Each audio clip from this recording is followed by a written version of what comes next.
मीनाक्षी राठौर और आप देख रहे हैं next 9 news. Bharatiya Janata party इन दिनों तमाम अहम फैसले लेती हुई दिखाई दे रही है। वजह है आगामी लोकसभा चुनाव। साल 2024 में लोकसभा चुनाव होने वाले हैं और ऐसे में मोदी कैबिनेट में कई बड़े फेरबदल भी देखने को मिल रहे हैं। जी हाँ, पीएम नरेंद्र मोदी, केंद्रीय गृह मंत्री अमित शाह, वहीं बीजेपी के राष्ट्रीय अध्यक्ष जेपी नड्डा ने मिलकर अब तक कई बड़े ऐलान कर दिए हैं। विपक्ष को लगातार कई बड़ी चुनौतियां देते हुए दिखाई दे रहे हैं।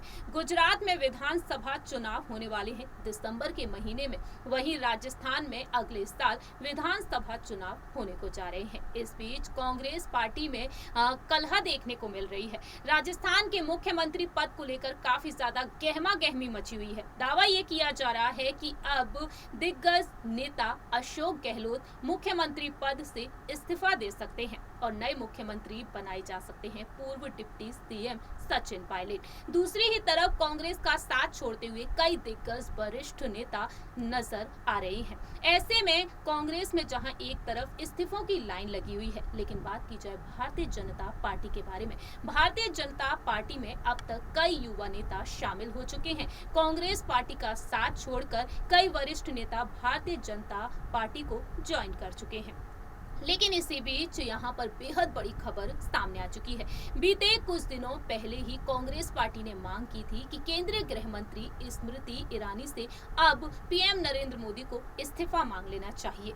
जी हाँ, जिस तरीके से विवादों में फंसती हुई नजर आई थी स्मृति ईरानी, लेकिन अब बात पहुंच चुकी है बॉलीवुड की ड्रीम गर्ल और पॉलिटिशियन हेमा मालिनी के इस्तीफे पर। जी हाँ, आपको बताना चाहेंगे लोकसभा चुनाव को ध्यान में रखते हुए अब यूपी में भी कई बड़े बदलाव देखने को मिल रहे हैं। मुख्यमंत्री योगी आदित्यनाथ अब कई अहम फैसले करते हुए नजर आ रहे हैं लोकसभा चुनाव को ध्यान में रखते हुए, और ऐसे में विपक्ष महागठबंधन की तैयारी में है। लेकिन इस बीच दांव पर लगता हुआ नजर आ रहा है हेमा मालिनी का बेहद बड़ा पद। जी हाँ, मथुरा से वह सांसद है और सांसद रहते हुए हेमा मालिनी ने जनता के लिए काफी कुछ किया है। लेकिन हाल ही में जिस तरीके से दावे किए गए हैं, उन दावों को वह खारिज करती हुई नजर आई है। कहीं ना कहीं उनका ये पद अब खतरे में नजर आ रहा है। दरअसल ऐसा हम इसलिए कह रहे हैं क्योंकि इस वक्त मथुरा को लेकर दावा किया जा रहा है बॉलीवुड की पॉपुलर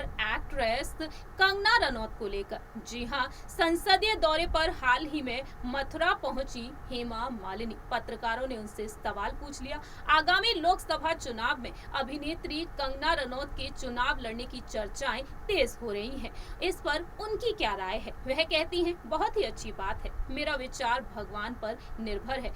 कोई और बेचारे मथुरा के जो सांसद बनना चाहेंगे उसको तो आप बनने ही नहीं देंगे, आपको फिल्म स्टार ही चाहिए। उन्होंने कहा कि यहाँ तो आप राखी सावंत को भी भेजेंगे तो वो भी बन जाएंगी। इस तरीके से उन्होंने अपनी नाराजगी को जाहिर कर दिया। दरअसल कंगना रनौत कई बार मथुरा वृंदावन का दौरा कर चुकी हैं। कई बार मथुरा आकर वृंदावन का उन्होंने दौरा किया और मीडिया से मुखातिब होने के दौरान उन्होंने कहा, ये हमारा सौभाग्य है, हमें यहाँ का सौभाग्य प्राप्त हुआ।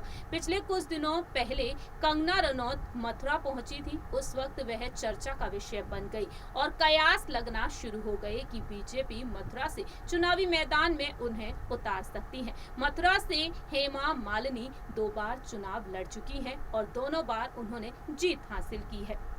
ऐसे में अब आगामी लोकसभा चुनाव को लेकर मुकाबला देखने को मिल रहा है और ऐसे में अब यहाँ पर कयास लगना शुरू हो गया है। अगर वाकई में कंगना रनौत को मैदान में उतारा जा सकता है बीजेपी की तरफ से, बीजेपी वाकई में ये फैसला लेती है, तो कहीं ना कहीं हेमा मालिनी का ये पद खतरे में पड़ सकता है। आपकी क्या राय है ये आप बता सकते हैं कमेंट सेक्शन में। इस रिपोर्ट में इतना ही। बाकी की तमाम अपडेट्स के लिए देखते रहिए नेक्स्ट 9 न्यूज।